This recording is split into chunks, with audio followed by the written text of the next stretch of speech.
बंदी छोड़ सतगुरु रामपाल जी परमेश्वर जी की जय हो। परमपिता परमात्मा सारी सृष्टि के रचनहार कुल मालिक असंख्य ब्रह्मांडों के स्वामी जगत गुरु तीनों लोकों में प्रवेश करके सबका धारण पोषण करने वाले राजाधिराज आत्माधार नाथों के नाथ देवों के देव महादेव सर्वेश्वर महेश्वर मृत्युंजय अजरो अमर आदि अनादि सनातनी प्रभु जगत पिता जगदीश्वर श्री श्री 1008 की उपाधि के वास्तविक अधिकारी अकाल मूरत सौद स्वरूपी राम वासुदेव सर्वगतम ब्रह्म परम पूज्य प्रथम पूज्य परम संत परम पुरुष परम धनी परम दयालु सत्य कबीर हक्का कबीर अल्लाहु कबीर अल्लाहु अकबर बाखबर अल्लाह ताला जगत के तारणहार जगत के मुक्तिदाता जगत के जगन्नाथ हारे के सहारे हिंदुओं के राम मुसलमानों के अल्लाह सिखों के वाहिगुरु ईसाइयों के मसीह दया के सागर दयानिधि करुणा के सागर करुणानिधि स्वयंभू परिभू संकट मोचन कष्ट हरण मंगल करण दुख भंजन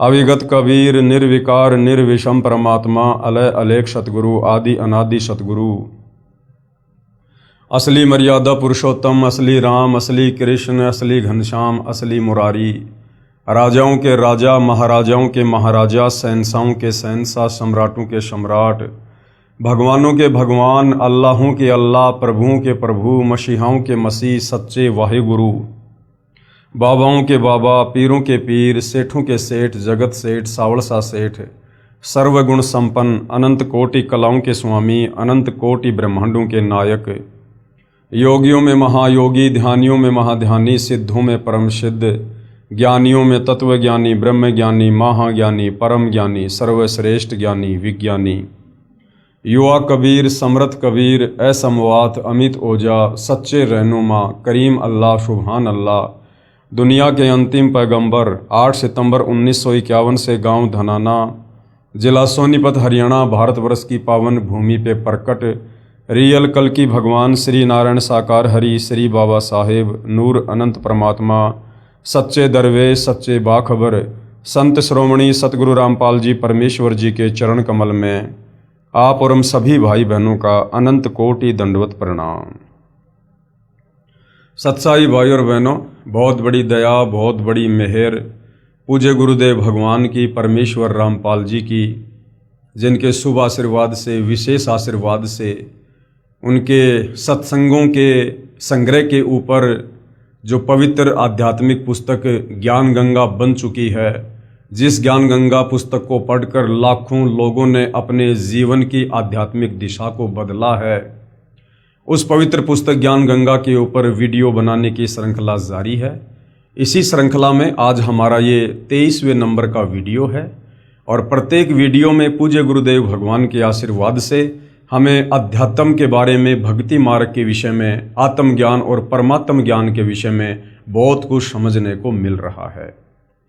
ये पवित्र पुस्तक ज्ञान गंगा सर्व धर्मों के पवित्र धर्मशास्त्रों के ज्ञान से प्रमाणित है, इसलिए इसके अमृत ज्ञान में सुई की नोक रखने जितनी कमी निकालना असंभव है, नामुमकिन है। तो भाई और बहनों, आप और हमें इस पवित्र पुस्तक को समझने के लिए सबसे पहले सृष्टि रचना का ज्ञान होना बहुत जरूरी है, क्योंकि सृष्टि रचना भक्ति मार्ग की मास्टर की है। एक बार नहीं, दो बार नहीं, जब तक समझ में नहीं आती है आप 100 बार सृष्टि रचना को सुनिए। सृष्टि रचना नहीं समझ में आएगी, हम भक्ति मार्ग पर दृढ़ नहीं हो सकते। हम सब कुछ प्राप्त होने के बावजूद भी आत्मा का कल्याण नहीं करवा पाएंगे यदि हमें ये विश्वास नहीं हुआ कि जो अमृत ज्ञान सतगुरु रामपाल जी हमें सर्व धर्मों के पवित्र धर्मशास्त्रों का निष्कर्ष निकाल कर दे रहे हैं, बस वही परम सत्य है। बाकी सतयुग से वर्तमान समय तक सदियों से आप और हमें केवल शास्त्र विरुद्ध ज्ञान ही बताया गया था। हमें भगवान की परिभाषा का भी आज तक हमारे धर्म गुरुओं ने ज्ञान नहीं करवाया। भक्ति करने के लिए सबसे पहले भगवान के विषय में जानकारी होनी परम आवश्यक है। आज तक हमारा कोई भी धर्मगुरु हमें ये नहीं बता पाया कि आखिर परमात्मा कौन है, कैसा है, उनका नाम क्या है, वो रहता कहाँ है, वो मिलता कैसे है। उसकी भक्ति से लाभ कैसे मिलते हैं। आज तक हमें कोई आत्मज्ञान भी नहीं दे पाया, परमात्म ज्ञान तो बहुत दूर की बात है। तो अब परम पूज्य सतगुरु रामपाल जी ने हमें आत्मज्ञान भी करवाया कि मैं कौन हूँ, कहाँ से आया हूँ, क्यों जन्म रहा हूँ, क्यों मर रहा हूँ, क्यों मैं इन कर्म बंधनों में बंधा हुआ हूँ। मेरी आंखों के सामने अचानक से दुर्घटना हो जाती है, परिवार नष्ट हो जाते हैं, जिस परिवार की व्यवस्था में हम पूरा जीवन लगा देते हैं, फिर आखिर ऐसा क्यों। अगर भगवान है तो भगवान फिर ऐसा क्यों कर रहा है, और यदि भगवान होकर वो ऐसा कर रहा है तो फिर वो भगवान कैसे हुआ। भगवान तो परम सुखदायक होता है, भगवान तो सर्वभोग्य पदार्थ उपलब्ध करवाता है, भगवान तो किसी का बेटा नहीं मारता, किसी की बेटी नहीं मारता, किसी का एक्सीडेंट नहीं करवाता, भगवान किसी को भूखा नहीं मरने देता। फिर हम जिस भगवान की भक्ति कर रहे हैं, उस भगवान की भक्ति करते करते आप और हमारे ऊपर ये इतने सारे कष्ट संकट क्यों। तो भाई और बहनों, आज से पहले हमें कोई आत्मज्ञान भी नहीं करवा पाया, और सतगुरु रामपाल जी ने हमें परमात्म ज्ञान करवा दिया। और ना केवल ज्ञान, हमें उस परमात्मा के लोक सचखंड में जाने की कंप्लीट भक्ति विधि भी शास्त्र प्रमाणित करके दे दी है। अब यदि कमी रहेगी तो मानव समाज की रहेगी, अन्यथा सतगुरु रामपाल जी ने अध्यात्म का पूरा पिटारा खोल दिया है। तो सृष्टि रचना को भाई और बहनों, सतगुरु रामपाल जी के सत्संग सुनने से पहले या उनके द्वारा लिखित पवित्र पुस्तकों का अध्ययन करने से पूर्व आप जी ने सतगुरु रामपाल जी के द्वारा बताई गई, लिखी गई, सुनाई गई सृष्टि रचना को बहुत ही ध्यानपूर्वक सुनना है और समझना है। तो भाई और बहनों, इस पवित्र पुस्तक ज्ञान गंगा से हमने सृष्टि रचना को समझा। साथ में सतगुरु रामपाल जी ने यह भी प्रमाणित किया कि जो सृष्टि रचना आपको इस पवित्र पुस्तक ज्ञान गंगा में लिख कर दी गई है, उसे सर्वधर्मों के सर्वधर्म शास्त्रों से प्रमाणित भी किया गया है। हिंदुओं के चारों वेद पवित्र गीता जी, ईसाइयों की बाइबल, सिखों का गुरु ग्रंथ साहिब और मुसलमान भाइयों की कुरान शरीफ, कुरान मजीद इस सृष्टि रचना का ज्यों का त्यों समर्थन कर रही है। बताइए फिर शक और संदेह की गुंजाइश कहाँ रह जाएगी। तो आप धीरे धीरे अध्यात्म में आगे बढ़िए, सतगुरु रामपाल जी के सत्संग सुनते रहिए, और यदि आप थोड़ा रुचि लेकर धैर्य के साथ निष्पक्ष भाव से उनके तत्व ज्ञान को समझने का प्रयास करेंगे तो अवश्य आप जी सफल भी होंगे। तो भाई और बहनों, अब भक्ति मार्ग पर लगने से पहले हमें गुरु धारण करना अति आवश्यक है, क्योंकि गुरु के बिना ज्ञान नहीं हो सकता, वो चाहे अक्षर ज्ञान हो, वो चाहे आध्यात्मिक ज्ञान हो। हम अपने बच्चे को अक्षर ज्ञान करवाने के लिए, उसे एक सभ्य नागरिक बनाने के लिए और भविष्य में एक अच्छा व्यक्ति बनाने के लिए, ताकि वो अच्छा पढ़ लिख के डिग्री हासिल करे, एक अच्छी नौकरी प्राप्त करे या खुद का बिजनेस करे, जिससे वो पैसे कमाए, धन कमाए और अपने परिवार का वो अच्छे से पालन पोषण करे। उसके लिए हम अपने बच्चे को स्कूल भेजते हैं गुरु के पास। ठीक इसी प्रकार भाई और बहनों, ये आध्यात्मिक ज्ञान है। अभी तक हमें किसी ने इस आध्यात्मिक ज्ञान के वो लाभ बताए ही नहीं, जिस कारण से हमारी रुचि इस अध्यात्म में आगे बढ़ने की नहीं बनी। अब सतगुरु रामपाल जी ने हमें सृष्टि रचना के माध्यम से बताया है कि बच्चों, तुम यहाँ के रहने वाले नहीं हो, तुम तो यहाँ पर कष्ट भोग रहे हो, कहर भोग रहे हो। छोटी मोटी नौकरी तो छोड़ो, यदि तुम पूरी पृथ्वी के राजा हो तो भी तुम यहाँ पर कष्ट भोग रहे हो, कहर भोग रहे हो। आज तुम्हें इस काल बलि ने धोखा देके तुम्हारे ही पुण्यों से तुम्हें राजा बना दिया, और राजा बनाकर अब ये तुम्हारे से इतने पाप करवा देगा कि अगले जन्मों में सीधा फिर ये उसे गधे की योनि में ठोकेगा। परमेश्वर की वाणी है, एक हरि की भक्ति बिन राजा गधा हो, माटी लदे कुम्हार की घास न डाले कोई। तो अब हमें इस आध्यात्मिक ज्ञान की आवश्यकता पड़ेगी, क्योंकि अब हमें जानकारी हो चुकी है कि हम इस काल के 21 ब्रह्मांड के निवासी नहीं हैं। हम सतलोक में रहा करते थे, हम अपनी गलती से इस काल के साथ यहाँ पर सजा भोगने के लिए आ गए हैं, और हम यहाँ युगों युगों से कर्म दंड भोग रहे हैं। हम सतलोक में रहा करते थे, वहाँ पर किसी चीज़ का अभाव नहीं था। सर्व सुविधा हमें कबीर परमेश्वर जी अपने कोटे से दिया करते थे। प्रत्येक वस्तु वहाँ पर निःशुल्क है।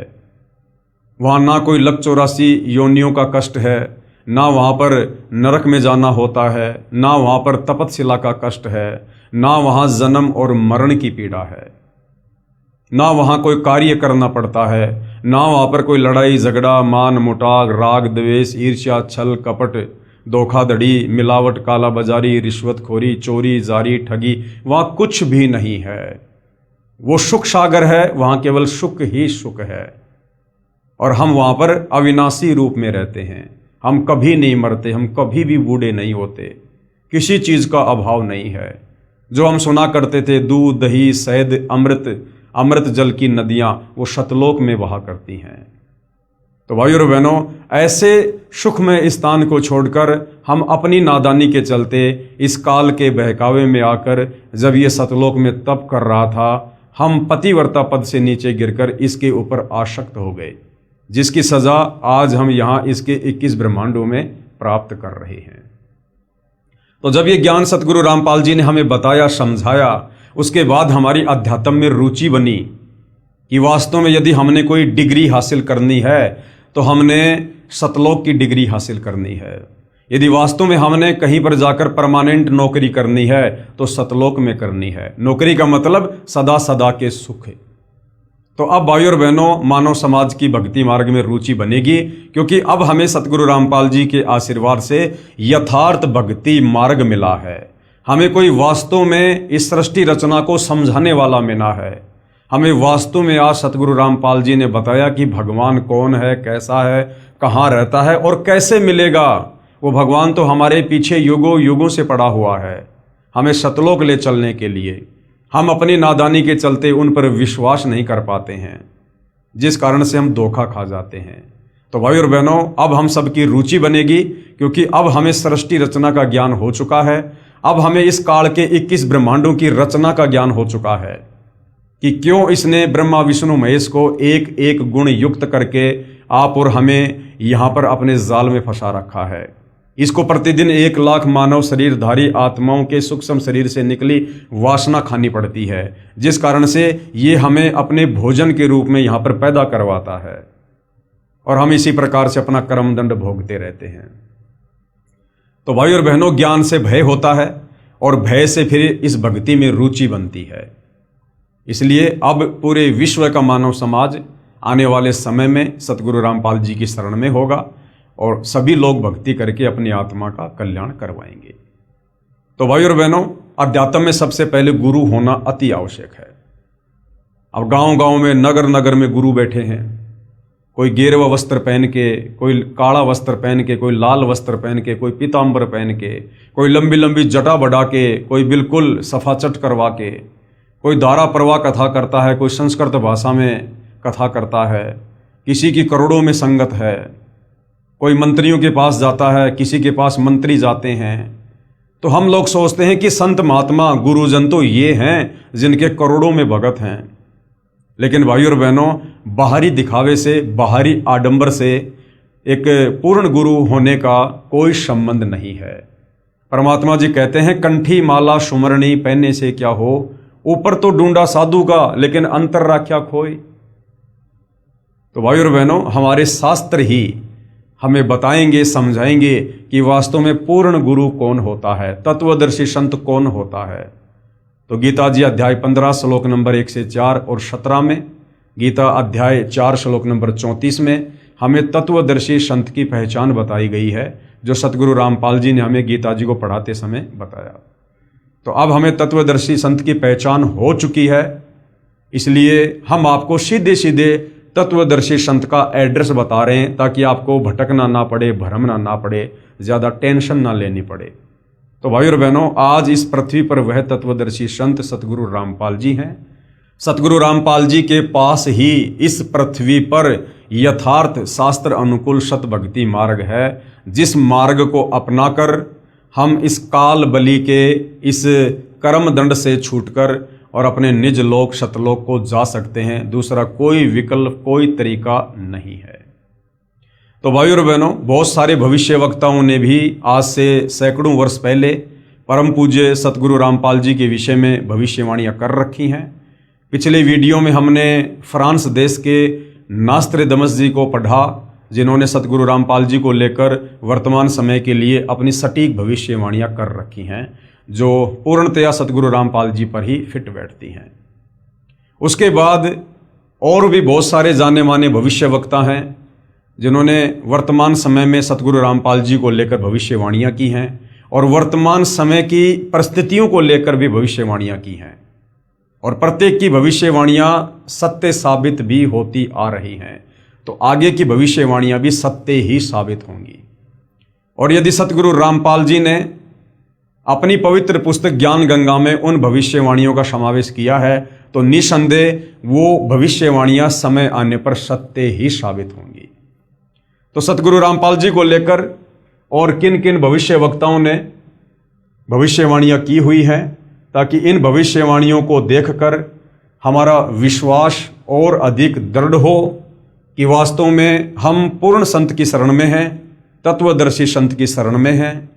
और यदि हम आजीवन मर्यादा में रहकर इस भक्ति मार्ग पर लगे रहे तो हमारी आत्मा का कल्याण इसी जन्म में 100% पक्का है। तो यहां पर लिखा है, सतगुरु रामपाल जी महाराज के समर्थन में अन्य भविष्यवक्ताओं की भविष्यवाणियां। इंग्लैंड के ज्योतिषी कीरो ने सन 1925 में लिखी पुस्तक में भविष्यवाणी की है, 20वीं सदी अर्थात सन 2000 ईस्वी के उत्तरार्ध में, यानी सन 1950 के पश्चात उत्पन्न संत ही विश्व में एक नई सभ्यता लाएगा।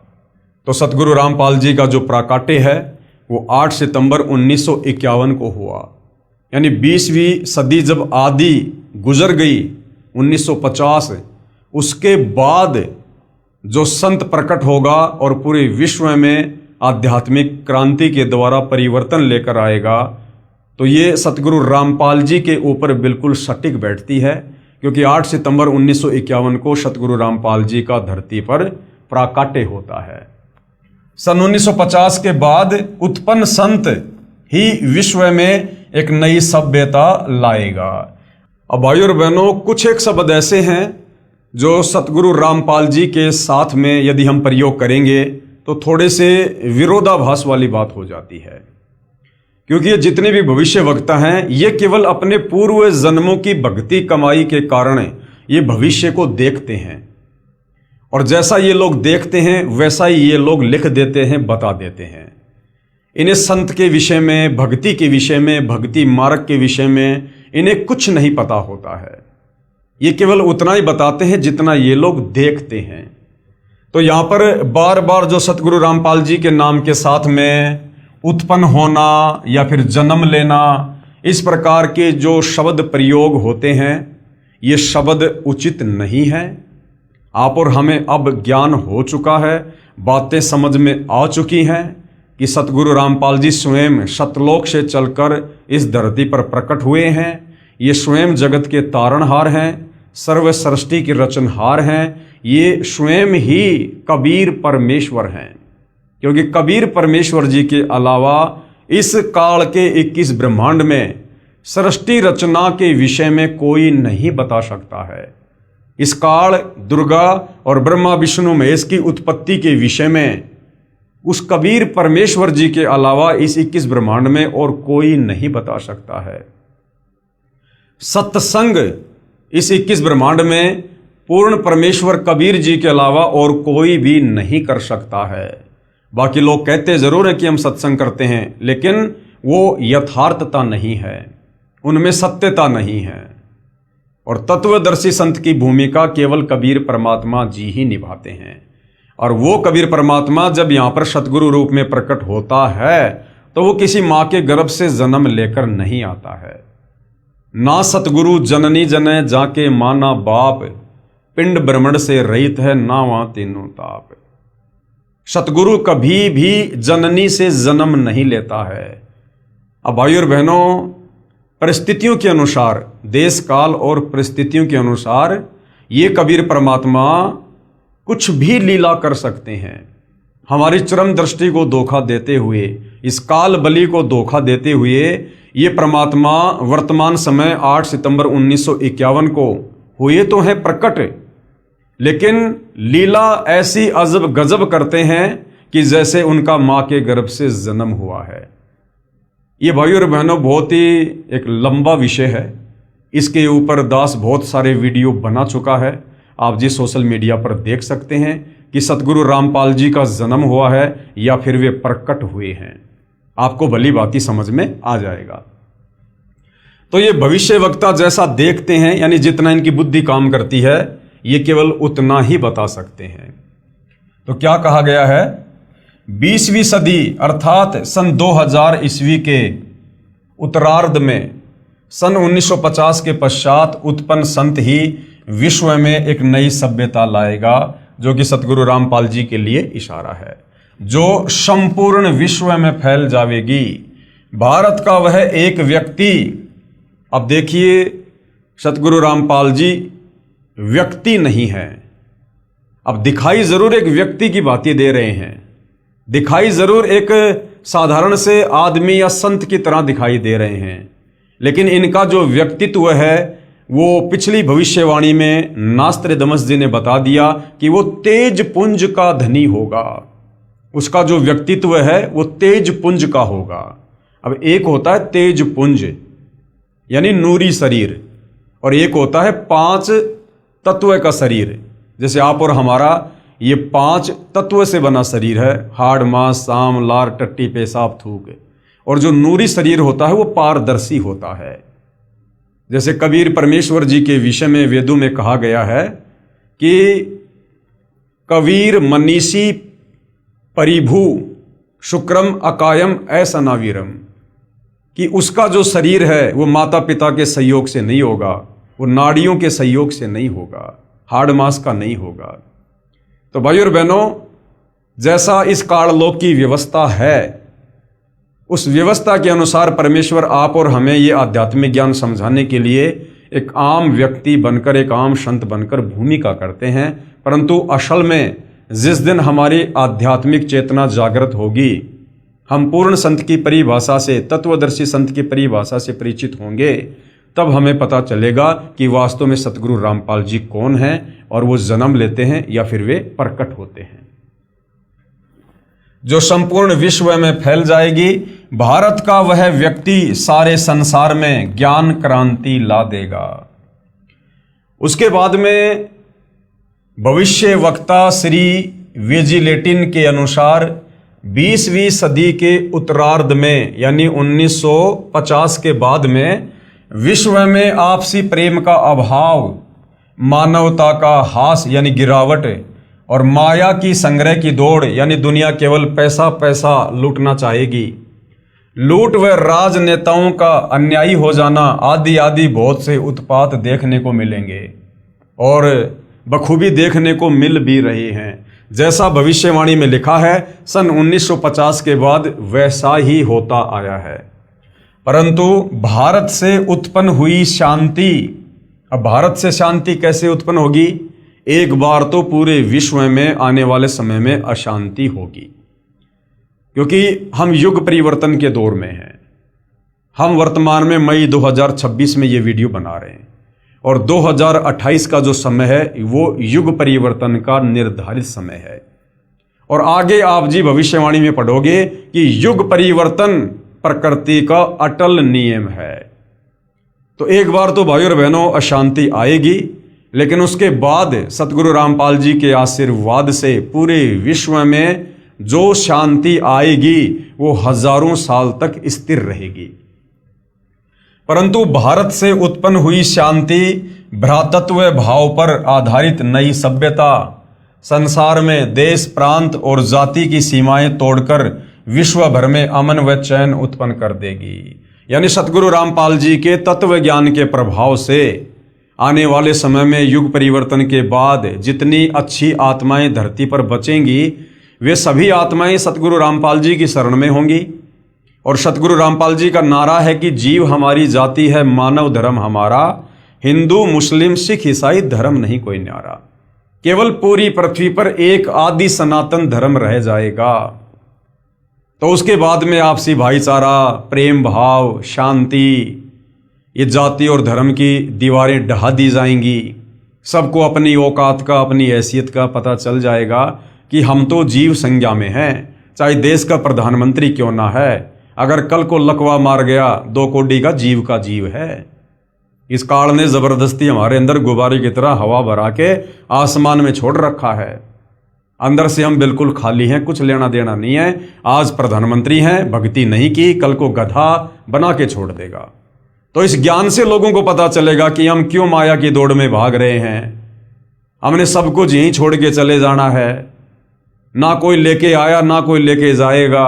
नंगे आए थे, नंगे जाएंगे।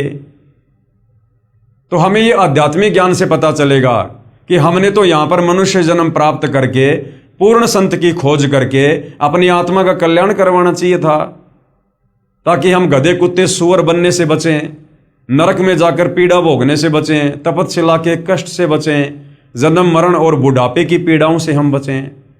लेकिन आध्यात्मिक ज्ञान के अभाव से आप और हम यहाँ पर केवल धन जोड़ना, बड़ी बड़ी नौकरी प्राप्त करना, राजनीतिक ये पद प्राप्त करना, समाज में मान बढ़ाई, अहंकार और दिखावे में आकर बहुत बड़ा आदमी बनने की चाहत मन में रखना, हम केवल इन चीजों में उलझ कर रह गए काल प्रेरणा से।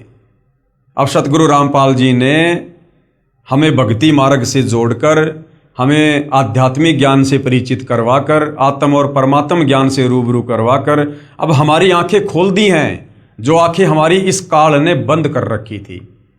तो अब इस ज्ञान के प्रभाव से आने वाले समय में, वर्तमान में जो हाहाकार देश और दुनिया में मचा हुआ है, वो धीरे धीरे समाप्त होगा और एक लंबी शांति उत्पन्न होगी, विश्व भर में अमन व चैन उत्पन्न करेगी।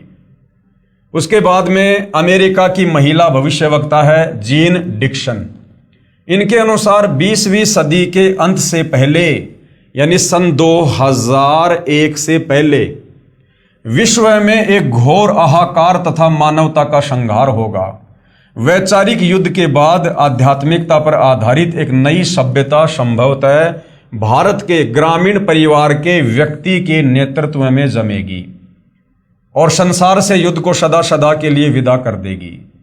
यानी भारत का एक व्यक्ति, उन लोगों के अनुसार व्यक्ति, हमारे अनुसार परम पूज्य सतगुरु रामपाल जी, वे एक ग्रामीण परिवार से होंगे और उनके नेतृत्व में संसार से युद्ध को सदा सदा के लिए विदा कर दिया जाएगा। तो सन 2028 के बाद धीरे धीरे जो विश्व में फिर से शांति की स्थापना होनी शुरू होगी और जब सतगुरु रामपाल जी का ज्ञान सर्वत्र फैल जाएगा, सब उनके अनुयायी होंगे और पूरे विश्व की सत्ता, पूरे विश्व की बागडोर कुछ समय के लिए सतगुरु रामपाल जी के हाथों में होगी और वापस सतलोक जाने से पहले सतगुरु रामपाल जी पूरे विश्व में शांति और भाईचारे का माहौल पैदा करके जाएंगे। नंबर 4, अमेरिका के श्री एंडरसन के अनुसार 20वीं सदी के अंत से पहले या 21वीं सदी के प्रथम दशक में, यानी 2010 तक विश्व में असभ्यता का नंगा तांडव होगा। और हम देख भी रहे हैं भाई और बहनों, इस बीच भारत के एक देहात का एक धार्मिक व्यक्ति, यानी भारत के गांव में रहने वाला, इन लोगों के अनुसार व्यक्ति और हमारे अनुसार परम पूज्य सतगुरु रामपाल जी, एक मानव, एक भाषा और एक झंडा की रूपरेखा का संविधान बनाकर संसार को सदाचार, उदारता, मानवीय सेवा व प्यार का सबक देगा। एक मानव, यानी सबको पता चलेगा कि हमारा एक ही धर्म है, मानव धर्म। जीव हमारी जाति है, मानव धर्म हमारा, हिंदू, मुस्लिम, सिख, ईसाई धर्म नहीं कोई न्यारा। एक आदि सनातन धर्म होगा, अर्थात सबका मानव धर्म होगा। तो सतगुरु रामपाल जी सबको एक सूत्र में जोड़कर जाएंगे। ये धर्म की दीवारों को ढहा दिया जाएगा और सब एक अच्छे मानव की भूमिका निभाएंगे। लोगों में मानवता होगी, इंसानियत होगी, सदाचारी होंगे। तो एक मानव यानी सबका एक मानव धर्म होगा। एक भाषा, सतगुरु रामपाल जी हमें जो तत्व ज्ञान दे रहे हैं, ये तत्व ज्ञान पूरे विश्व की भाषा होगी, अर्थात पूरा विश्व सतगुरु रामपाल जी के बताए अनुसार भक्ति करेगा।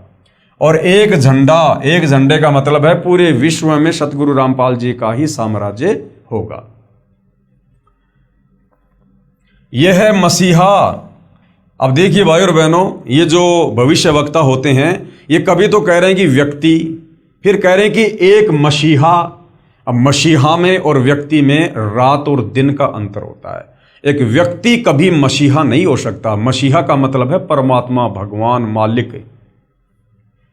यह है मसीहा सन 1999 तक विश्व में आगे आने वाले हजारों वर्षों के लिए धर्म व सुख शांति भर देगा। यानी सन 1994 से और सन 1999 तक सतगुरु रामपाल जी ने जो सत्संग किए हैं, करोथा के सत्संग हैं, जींद के सत्संग हैं, काठमंडी के सत्संग हैं, रोहतक वाले सत्संग हैं, यानी गांव गांव जाकर सतगुरु रामपाल जी ने आदरणीय गरीबदास जी के सदग्रंथ साहिब को आधार बनाकर जो सत्संग किए हैं, उन सत्संगों को सुनकर आने वाले समय में पूरा विश्व इस आध्यात्मिक ज्ञान से परिचित होगा। क्योंकि सतगुरु रामपाल जी ने शुरुआत में जो सत्संग किए हैं वो 5वें वेद, सूक्ष्म वेद को आधार बनाकर सत्संग किए हैं। यानी वास्तव में जिनको हम सत्संग कह सकते हैं, वास्तव में जो आत्मा की खुराक है, वो सन 1994 से लेकर सन 1999 तक सतगुरु रामपाल जी के द्वारा किए गए सत्संग हैं। उसके बाद में सन 1999 में सतलोक आश्रम करोथा की शुरुआत करके सतगुरु रामपाल जी ने 2014 तक केवल ज्यादातर हमें धर्मशास्त्रों से प्रमाणित करके इस ज्ञान को समझाया है। जैसे गीता जी को दिखाना, चारों वेदों को दिखाना, कुरान शरीफ को दिखाना, कुरान मस्जिद को दिखाना, तौरेत, जबूर, इंजिल को दिखाना, बाइबल को दिखाना, गुरु ग्रंथ साहिब को दिखाना, अन्य साधु संत महात्माओं के आधे अधूरे ज्ञान की पुस्तकों को दिखाना। तो सन 2000 से 2014 तक तो सतगुरु रामपाल जी ने आप और हमें समझाने के लिए कि जो ज्ञान उन्होंने सन 1994 से 1999 तक कहा है, 5वें वेद, सूक्ष्म वेद को आधार बनाकर, वो परम सत्य है। हमें उस पर विश्वास करवाने के लिए उन्होंने ये हमारे धर्मशास्त्र दिखाए कि भाई तुम्हें जो ज्ञान दिया जा रहा है ये ज्ञान तुम्हारे ही धर्म की पवित्र पुस्तकों से प्रमाणित है, तुम विश्वास करो। तो सन 1994 से 1999 तक जो सत्संग सतगुरु रामपाल जी ने 5वें वेद, सूक्ष्म वेद को आधार बनाकर किए हैं, इन सत्संगों को सुनकर ये आत्मा जागृत होगी। नंबर 5, हॉलैंड के भविष्य दृष्टा श्री गेरार्ड क्राइसे के अनुसार 20वीं सदी के अंत से पहले यानी सन 2000 से पहले या 21वीं सदी के प्रथम दशक में यानी 2010 तक भयंकर युद्ध के कारण कई देशों का अस्तित्व ही मिट जाएगा। अब देखिए भाइयों और बहनों, ये भविष्यवाणियां हैं। ये भविष्य वक्ता केवल उतना ही बता सकते हैं जितना वो देखते हैं। अब वो जो देख रहे हैं उसको आगे बढ़ाना, कम करना, ये फिर परमात्मा के हाथ में है।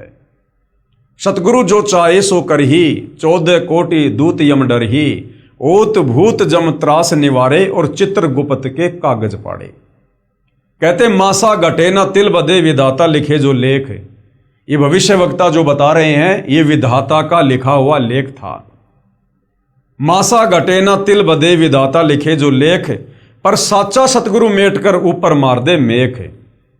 ये सन 2012 में ये विश्व युद्ध होना था, अनेक देशों का अस्तित्व मिट जाना था। भाइयों और बहनों, यदि आप लोगों को याद हो तो थोड़ा सा विचार कीजिए। दास का जन्म सन 1984 में हुआ और सन 1999 का समय आते आते हम सुना करते थे, बड़े जोर शोरों से भविष्यवाणियां थी, हर तरफ चर्चा थी कि 1999 में जो है दुनिया खत्म हो जाएगी, दुनिया खत्म हो जाएगी। भाइयों और बहनों, 1999 में दुनिया खत्म होनी थी, क्योंकि 1999 में तीसरा विश्व युद्ध होना था। लेकिन धरती पर सतगुरु रामपाल जी के रूप में वो परम शक्ति भी प्रकट हो चुकी थी। और सन 1994 से सतगुरु रामपाल जी ने ये आध्यात्मिक ज्ञान आगे देना शुरू किया। और इतने कम समय में 1994 से लेकर 1999 तक इस ज्ञान को पूरे विश्व में नहीं फैलाया जा सकता था। इसलिए सतगुरु रामपाल जी ने उस समय को आगे बढ़ाया कि इस ज्ञान को और ज्यादा फैलाया जाए। आत्माएं इस ज्ञान को सुनकर समझकर तत्वदर्शी संत की शरण में आकर अपना बचाव करें, अपने परिवार का बचाव करें। इस समय को बढ़ाया गया सन 2012 तक। और जब सन 2012 आया, उस समय फिर से पूरे विश्व में यही चर्चा थी कि 2012 में दुनिया खत्म होगी, दुनिया तबाह हो जाएगी। लेकिन 2012 तक भी सतगुरु रामपाल जी ने देखा कि जिस स्पीड से यह ज्ञान पूरे विश्व में जाना था, अभी तक नहीं जा पाया है। अभी तक उनकी पुण्यात्माओं तक यह ज्ञान नहीं पहुंच पाया है। इसलिए भाई और बहनों, समय को बढ़ाना या घटाना यह परम संत के हाथ में होता है। समय की चाबी परम संत के हाथ में होती है। 21 ब्रह्मांड का रिमोट परम संत के हाथ में है। अब वर्तमान में सतगुरु रामपाल जी के हाथों में है। तो सन 2012 वाले समय को भी सतगुरु रामपाल जी ने आगे बढ़ाया। और अब भाई और बहनों, सतगुरु रामपाल जी ने अपने द्वारा लिखित पवित्र पुस्तक ज्ञान गंगा में वो समय भी निर्धारित कर दिया है कि उसके बाद कोई समय नहीं बढ़ेगा। युग परिवर्तन का समय 2028 निर्धारित कर दिया जा चुका है। आप जी आगे नास्त्रदमस की भविष्यवाणी में अपनी आंखों से देखेंगे। तो अब भाई और बहनों, 2028 के बाद किसी को समय नहीं मिलेगा, कोई चांस नहीं मिलेगा। इसलिए आप लोगों तक ये ज्ञान पहुंचाने के लिए दिन रात सतगुरु रामपाल जी भी प्रयास कर रहे हैं और उनके आशीर्वाद से हमारे जैसे तुच्छ दास भी इस सेवा में लगे हुए हैं। तो हमारी प्रार्थना है भाई और बहनों कि आप जी परम संत सतगुरु रामपाल जी के सत्संग यूट्यूब पर सुनिए और उनके ज्ञान को सुनकर, क्योंकि समय बहुत कम है, ज्यादा नहीं है। कब और किस समय यहां पर क्या घटना घटित हो जाएगी अब कोई भरोसा नहीं है, क्योंकि हम मई 2026 में जी रहे हैं और 2028 युग परिवर्तन का निर्धारित समय है। यानी मात्र हमारे पास में मान के चलिए 16 महीने हैं। इसलिए आप जी अविलंब इस ज्ञान को सुनकर समझकर सतगुरु रामपाल जी के चरणों में नतमस्तक हो जाइए। तो यहां पर जो सन 2010 के आसपास में भयंकर युद्ध की जो बात की जा रही है कि जिसके चलते कई देशों का अस्तित्व ही मिट जाएगा, ये वास्तव में ऐसा ही होना था। परंतु भारत का एक महापुरुष संपूर्ण विश्व को मानवता के एक सूत्र में बांध देगा। वह हिंसा, फूट, दुराचार, कपट आदि संसार से सदा के लिए मिटा देगा। देखो भाई और बहनों, ये इस प्रकार के युद्ध क्यों होते हैं? ये इस प्रकार के बड़े बड़े युद्ध क्यों होते हैं? इतनी बड़े स्तर पर जनहानि और ये मानव हानि क्यों होती है? क्योंकि जब इस पृथ्वी पर पाप आवश्यकता से ज्यादा बढ़ जाता है, उस समय यहां पर इस प्रकार के कहर टूटते हैं, कष्ट आते हैं देश दुनिया पर। और जब जब ये युद्ध हुए हैं इस प्रकार के, जैसे त्रेता युग में राम रावण युद्ध हुआ, करोड़ों लोग मारे गए। द्वापर में महाभारत हुआ, 18 करोड़ लोग मारे गए। 56 करोड़ यादव आपस में कट के दुर्वासा ऋषि के श्राप के कारण मिट गए। क्यों हुआ? क्योंकि उस दौरान पृथ्वी पर पाप कर्म का दबाव ज्यादा हो गया था। तो भाई और बहनों, ये जो वर्तमान का समय है, इस समय इस पृथ्वी पर पाप कर्मों का दबाव बहुत ज्यादा है। और ये पाप कर्मों का दबाव वर्तमान में इतना ज्यादा हो गया था कि 1999 में भयंकर युद्ध होना था और कई देशों का अस्तित्व समाप्त हो जाना था। लेकिन कारण आपको बता दिया गया है कि सतगुरु रामपाल जी के आशीर्वाद से यह समय आगे बढ़ाया गया है। और भाई और बहनों, आगे समय क्यों बढ़ा है उसका भी एक रीजन होता है। जब यहां पाप कर्म बढ़ता है तो इस प्रकार की परिस्थितियां पैदा होती हैं, और जब यहां पर धर्म कर्म ज्यादा बढ़ जाता है, जब पुण्य ज्यादा बढ़ जाते हैं, तो पाप के ऊपर लगाम लग जाती है। तो सतगुरु रामपाल जी ने सन 1994 से जो सत भक्ति की शुरुआत हम आत्माओं से करवाई है, उसके बाद सतगुरु रामपाल जी ने हमें घर घर पर 5 यज्ञ करने के निर्देश दिए हैं। एक यज्ञ है ज्ञान की, दूजी यज्ञ है ध्यान, तीजी यज्ञ है हवन की, चौथी यज्ञ प्रणाम और 5वीं यज्ञ है धर्म भंडारे। तो ये 5 यज्ञ लगभग 20-25 वर्षों से, सन 1994 से सतगुरु रामपाल जी के भक्तों के द्वारा घर घर में किए जा रहे हैं। और ये यज्ञ इतनी जबरदस्त है कि इनका जो प्रतिफल है वो बहुत ही ज्यादा है। साथ में सतगुरु रामपाल जी ने हमें जो शत भक्ति मंत्र दिए हैं वो शास्त्रों से प्रमाणित हैं। उन थोड़े से मंत्रों के जाप से बहुत ज्यादा लाभ साधक को मिलता है और आसपास का जो वातावरण है वो भी शांतिमय बनता है। जिस प्रकार भाई और बहनों, मान लीजिए मेरे घर में हलवा बन रहा है, ठीक है, हलवा मेरे घर में बन रहा है तो हलवा तो मैं खाऊंगा, विशेष लाभ तो मैं ही प्राप्त करूंगा, परंतु महक पड़ोसी के घर में भी जाएगी और हलवे की महक बड़ी अच्छी होती है। हलवे की महक को लेकर पड़ोसी भी प्रसन्न होता है, आनंदित होता है।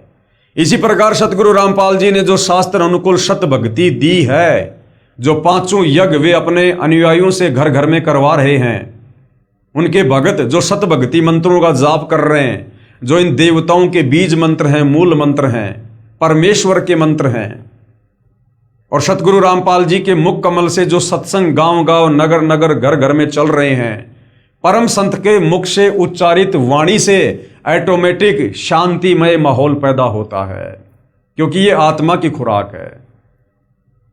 और दूसरी बात भाई और बहनों, जब स्वयं सारी सृष्टि का मालिक, असंख्य ब्रह्मांडों का परमपिता परमात्मा जब इस धरती पर स्वयं प्रकट हो जाता है संत रूप में, सतगुरु रूप में, तो भाई और बहनों वो अनहोनी को होनी में और होनी को अनहोनी में भी बदल देता है।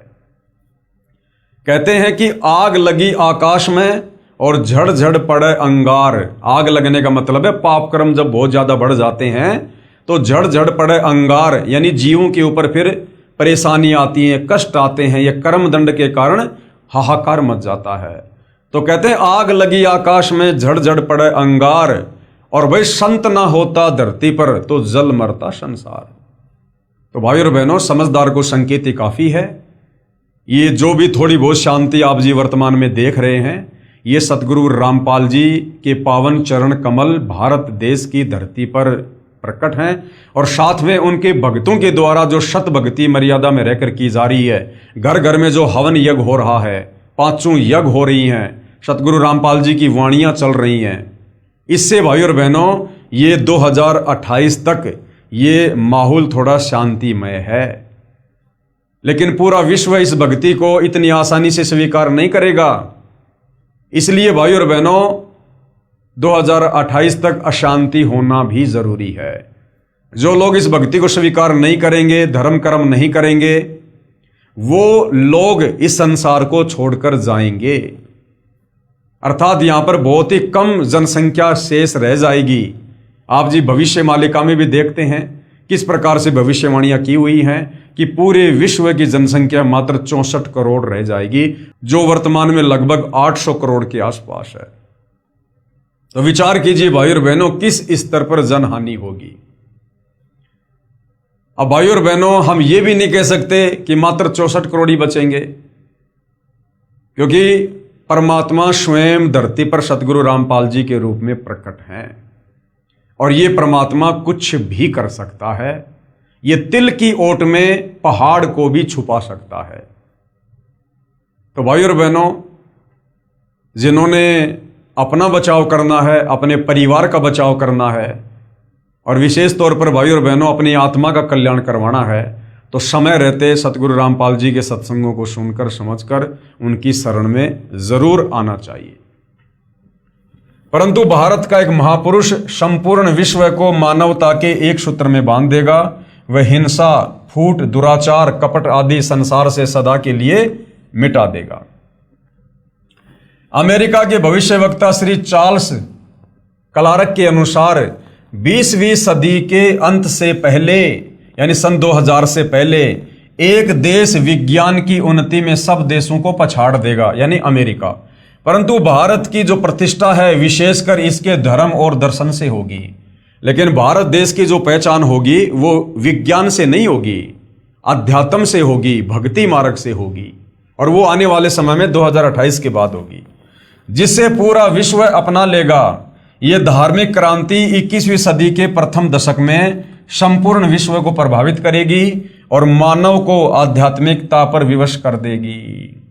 यानी सन 2010-12 तक सतगुरु रामपाल जी ने सर्व धर्मों के धर्मशास्त्र दिखा कर अपने सत आध्यात्मिक ज्ञान को आप और हमारे सामने प्रमाणित करके रख दिया है, छोड़ दिया है। CD, DVD, memory card, YouTube पर आपको सत्संग मिल जाएंगे। नंबर 7, हंगरी की महिला ज्योतिषी बोरिस्का के अनुसार सन 2000 ईस्वी से पहले उग्र परिस्थितियों, हत्या और लूटमार के बीच ही मानवीय सद्गुणों का विकास एक भारतीय फरिश्ते के द्वारा भौतिकतावाद से सफल संघर्ष के फलस्वरूप होगा, जो चिरस्थायी रहेगा। इस आध्यात्मिक व्यक्ति के बड़ी संख्या में छोटे छोटे लोग ही अनुयायी बनकर भौतिकतावाद को आध्यात्मिकता में बदल देंगे। इस आध्यात्मिक महापुरुष के व्यक्ति की जगह महापुरुष, इस आध्यात्मिक महापुरुष के बड़ी संख्या में छोटे छोटे लोग ही अनुयायी बनकर, छोटे छोटे लोग का मतलब है जो मीडियम क्लास से होंगे, जो बहुत ज़्यादा कोई राजनीतिक कोई पदों पे नहीं होगा, बहुत बड़ा कोई सेठ नहीं होगा, साहूकार नहीं होगा, जो बेचारे अपनी मेहनत मजदूरी, अपनी कोई किसानी करके, छोटा मोटा रोजगार करके अपना जीवन यापन जो कर रहे हैं, वो लोग सबसे पहले सतगुरु रामपाल जी की शरण में आएंगे। उन लोगों को यहाँ पर छोटे छोटे लोग कहा गया है। तो वो क्या करेंगे? भौतिकतावाद को त्याग कर आध्यात्मिकता में वो सबसे पहले अपने आप को ढालेंगे। जैसे वर्तमान में ये दुनिया भौतिकतावाद के पीछे दौड़ रही है, विकास कर लो, विकास कर लो, बड़ी बड़ी बिल्डिंगें खड़े करना, लोगों ने सोच लिया कि यही विकास होता है। लंबी लंबी सड़कें बना के छोड़ देना, लोगों ने सोच लिया बस इसी का नाम विकास है। अरे भैया, कल को 2 साल अगर बरसात नहीं हुई, ये दुनिया खाने के दाने के लिए तरसेगी। वो बिल्डिंगें नहीं देंगी, वो परमाणु बम नहीं देंगे, ये लंबी लंबी रोडें हमें खाने को नहीं देंगी। असल में विकास करना चाहिए था इंसान को अपनी इंसानियत का, अपनी मानवता का। और हम विकास समझ रहे हैं इस विज्ञान के माध्यम से जो आविष्कार कर लिए, भौतिक सुख सुविधा के साधन बना लिए, हम इनको विकास की संज्ञा दे रहे हैं। लेकिन कब तक? जब तक हमें आध्यात्मिक ज्ञान नहीं होगा। तो सतगुरु रामपाल जी के जो अनुयायी होंगे वो भौतिकतावाद से दूर हटेंगे और वो आध्यात्मिकतावाद में ज्यादा आगे बढ़ेंगे। नंबर 8, फ्रांस के डॉक्टर जूल वर्न के अनुसार सन 1990 के बाद यूरोपीय देश भारत की धार्मिक सभ्यता की ओर तेजी से झुकेंगे, क्योंकि यूरोपीय देश भाई और बहनों विज्ञान के बलबूते पर विकास कर करके थक चुके हैं। उन्होंने विकास के नाम पर दुनिया के विनाश का सामान तैयार किया है। अब भाई और बहनों, ये विज्ञान इंसान को शांति नहीं दे सकती। अरे चाहे यूरोप का हो, चाहे इंग्लैंड का हो, चाहे अमेरिका का हो, आत्मा तो सब परमात्मा की है और आत्मा को चाहिए परमात्मा। जब तक परमात्मा नहीं मिलेगा, सत भक्ति नहीं मिलेगी जो कि आत्मा की खुराक है, तब तक ये आत्मा चैन से बैठ नहीं सकती। चाहे कितनी ही विज्ञान से उन्नति कर लो, साल 2 साल 10 साल तो तुम खुशी महसूस कर सकते हो, लेकिन वो बेचैनी खत्म नहीं होगी जब तक हमें परमात्मा नहीं मिलेगा, सत भक्ति नहीं मिलेगी। तो अब क्या होगा? वो लोग भौतिकतावाद से भी थक चुके हैं, उब चुके हैं। बना के विज्ञान, बना के ये इंस्ट्रूमेंट, इंटरनेट, सैटेलाइट, ये हवाई जहाज, बड़ी बड़ी कार, बड़ी बड़ी कोठियां, वो लोग थक चुके हैं, परेशान हो चुके हैं, मेंटल होने की स्थिति में है। उनको सुख नहीं है, शांति नहीं है, चैन नहीं है उनको। उनकी संस्कृति समाप्त हो चुकी है, उनके संस्कार खत्म हो चुके हैं। तो अब क्या होगा? अब वो धीरे धीरे भारत देश की ओर बढ़ेंगे और अध्यात्म को अपनाएंगे। सन 2000 तक विश्व की आबादी 640 करोड़ के आसपास होगी। यानी भविष्यवक्ताओं ने पहले ही भविष्यवाणियां कर रखी हैं। भारत से उठी ज्ञान की धार्मिक क्रांति नास्तिकता का नाश करके आंधी तूफान की तरह संपूर्ण विश्व को ढक लेंगी। यानी सतगुरु रामपाल जी का आध्यात्मिक ज्ञान, तत्व ज्ञान धीरे धीरे 2028 के बाद पूरे विश्व में फैल जाएगा। उस भारतीय महान आध्यात्मिक महापुरुष के अनुयायी देखते देखते एक संस्था के रूप में आत्म शक्ति से संपूर्ण विश्व पर प्रभाव जमा लेंगे। अर्थात सतगुरु रामपाल जी के ज्ञान का घर घर में प्रचार करके सब तक ये सूचना पहुंचा देंगे कि भाई परमात्मा धरती पर है, अपनी आत्मा का कल्याण करवा लो, वरना 4 दिन का जीवन है, जिस दिन गुब्बारा फूटेगा फिर कुछ भी लेना देना नहीं है। नंबर 9, फ्रांस के नास्त्रेदमस के अनुसार विश्व भर में सैनिक क्रांतियों के बाद थोड़े से ही अच्छे लोग संसार को अच्छा बनाएंगे। ये 2028 के आसपास की भविष्यवाणी है भाई और बहनों, कि विश्व भर में सैनिक क्रांतियों के बाद यानी लड़ाई झगड़े के बाद पूरी दुनिया में थोड़े बहुत ही अच्छे लोग बचेंगे। फ्रांस के नास्त्रेदमस के अनुसार विश्व भर में सैनिक क्रांतियों के बाद थोड़े से ही अच्छे लोग संसार को अच्छा बनाएंगे, जिनका महान धर्मनिष्ठ विश्व विख्यात नेता, यानी हमारे नेता कौन है? सतगुरु रामपाल जी। धार्मिक नेता कौन है? सतगुरु रामपाल जी। 20वीं सदी के अंत और 21वीं सदी की शुरुआत में किसी पूर्वी देश से जन्म लेकर, अब नास्त्रेदमस जी के अनुसार जन्म लेना, हमारे अनुसार प्रकट होकर भ्रातृवर्ती व सौजन्यता द्वारा सारे विश्व को एकता के सूत्र में बांध देगा। किसी पूर्वी देश से, तो भाई और बहनों विश्व के मानचित्र में हमारा जो भारत देश है वो पूर्वी देशों में आता है। नास्त्रेदमस शतक 1 श्लोक 50 में प्रमाणित कर रहा है, 3 ओर से सागर से यानी समुद्र से घिरे द्वीप में उस महान संत का प्राकट्य होगा।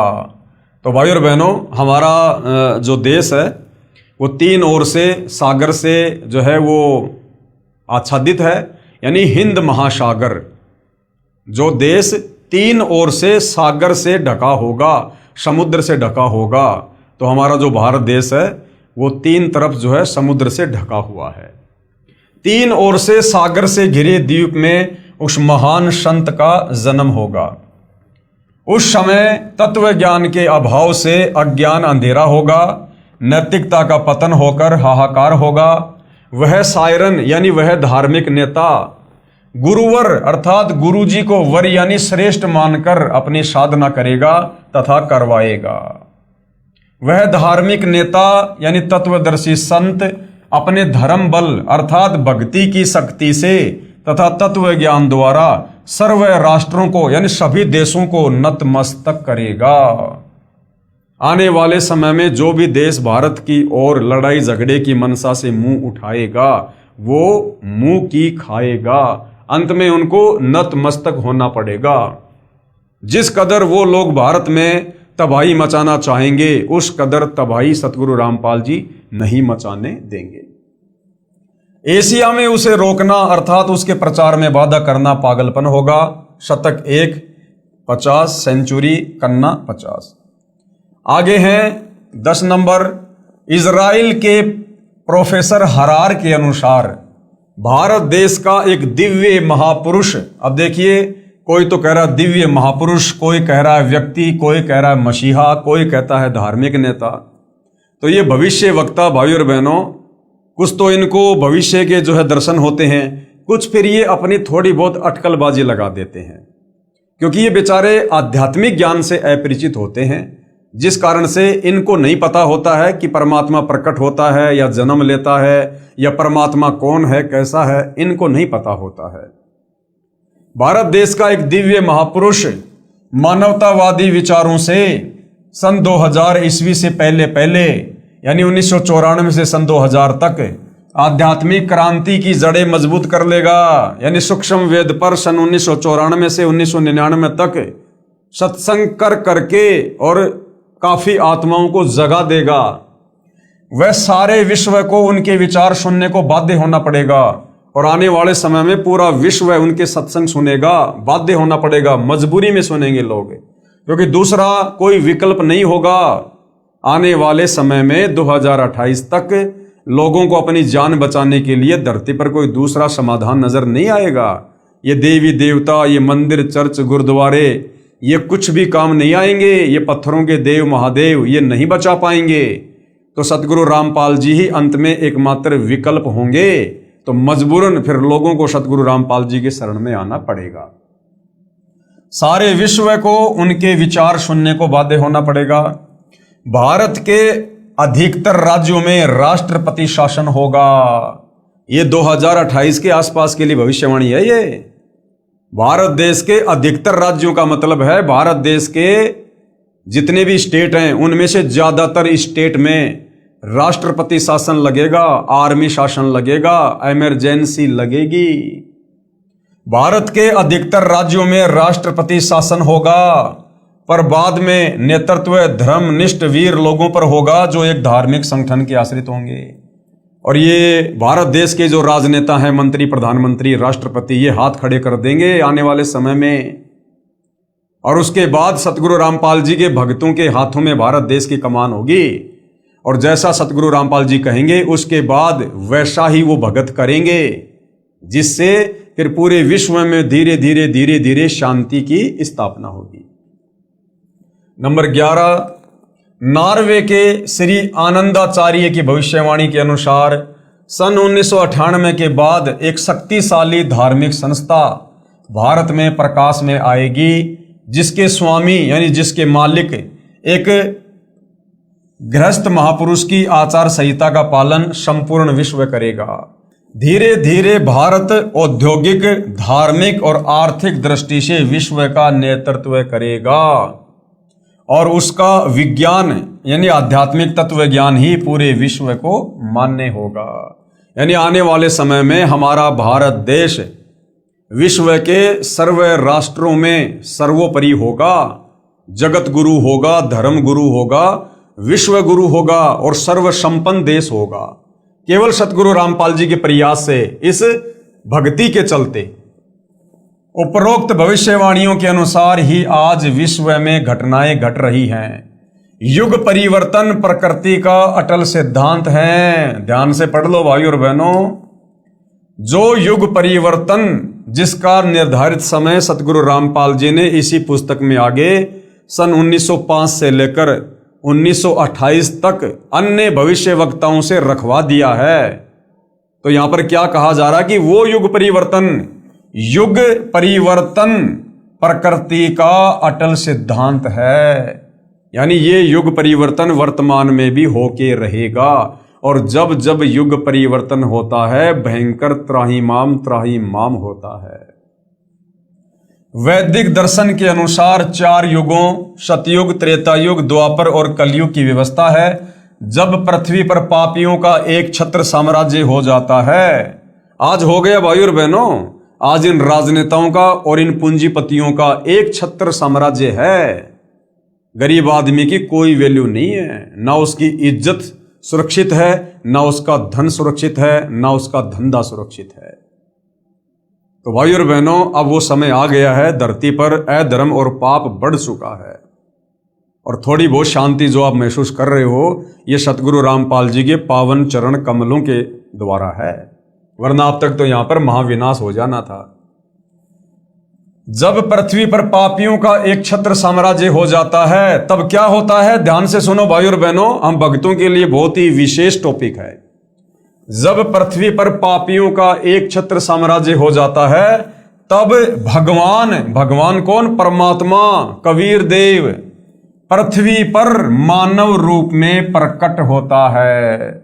सतलोक से किसी को भेजता नहीं है, वो परमात्मा स्वयं धरती पर मानव रूप में प्रकट होता है।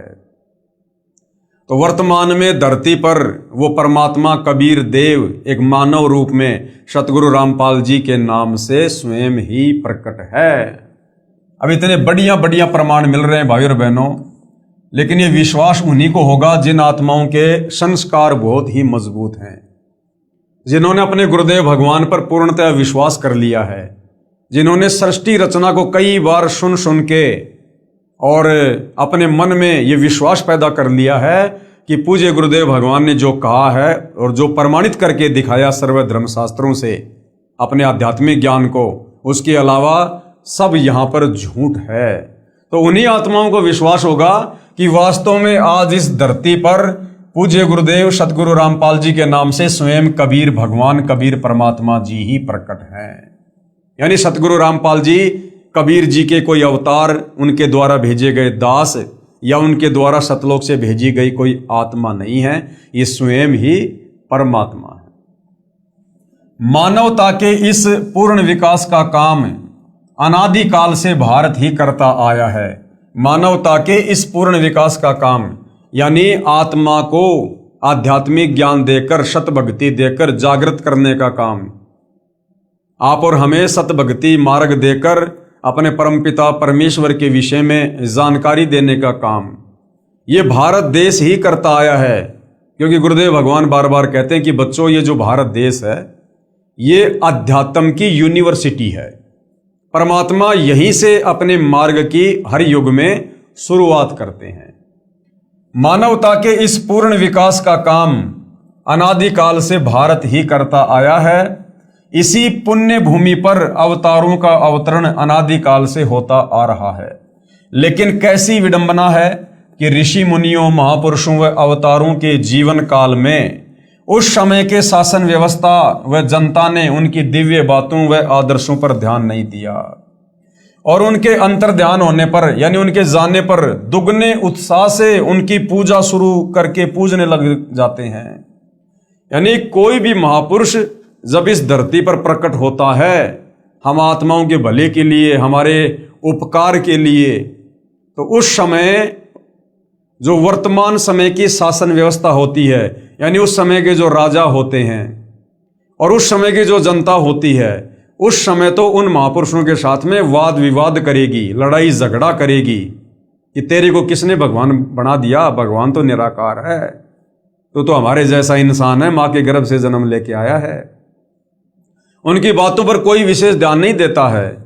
जैसे आज से पहले 4 युगों में कबीर परमात्मा जी सतलोक से चलकर इस धरती का उद्धार करने के लिए, हमें आध्यात्मिक सुख और लाभ देने के लिए आए। सतयुग में सत सुकृत ऋषि के नाम से आए।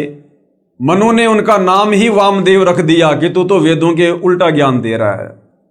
उनकी बातों पर लोगों ने यकीन नहीं किया, विश्वास नहीं किया, वाद विवाद किया।